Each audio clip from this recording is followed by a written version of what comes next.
Hi, my name's Dale. I'm 36 from Kemney. I work for a day service for adults with learning disabilities and I'm a part-time student.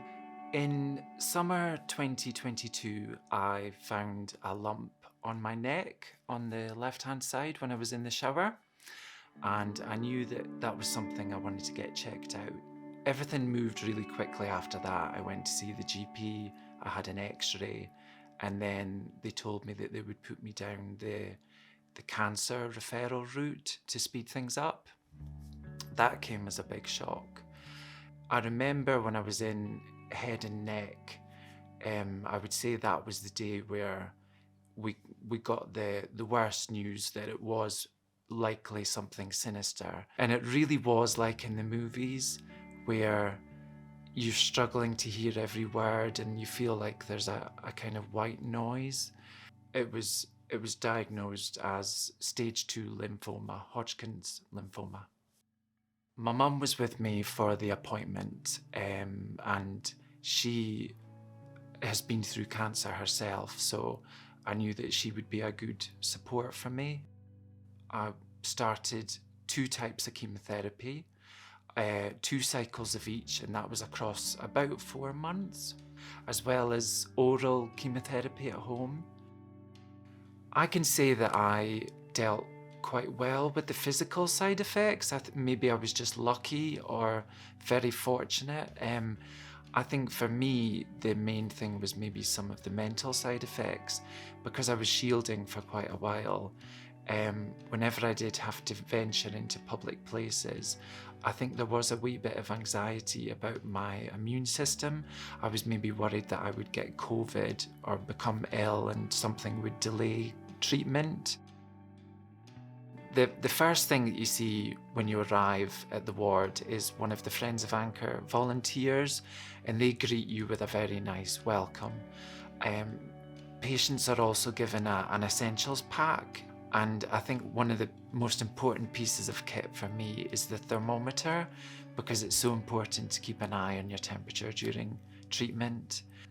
The volunteers also come around with the drinks and snacks trolley, which is lovely, you know, and you can have a bit of banter with them and a bit of a chat, and that helps to pass the time as well.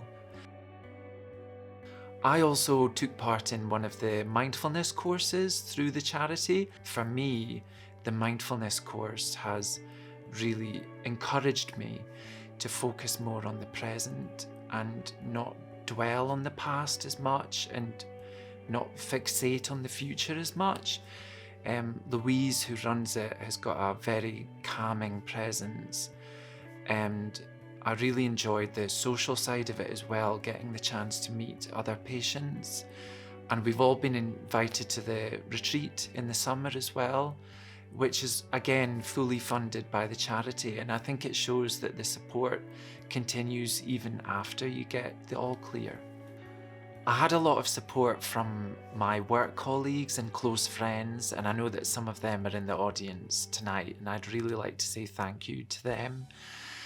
I also had a lot of support from my mum, and as someone herself who went through breast cancer, it was really great to have her on hand because she knew a lot of the drill and what to expect, and it's meant a lot to have her through this whole journey.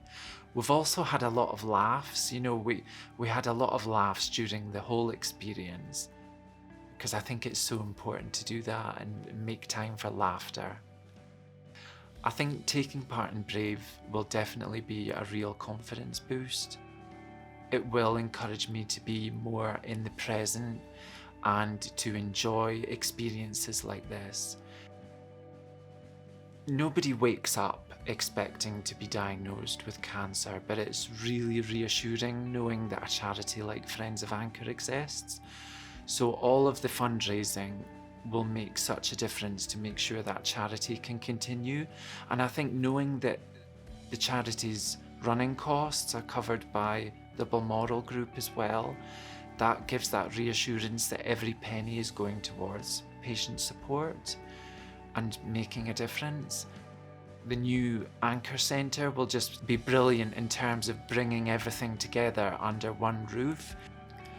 I think for anybody facing a similar diagnosis or any cancer diagnosis, I would say it's important to make time for laughter and positivity, to take each day as it comes and know your limits in terms of your own energy, but also remember that you're not alone.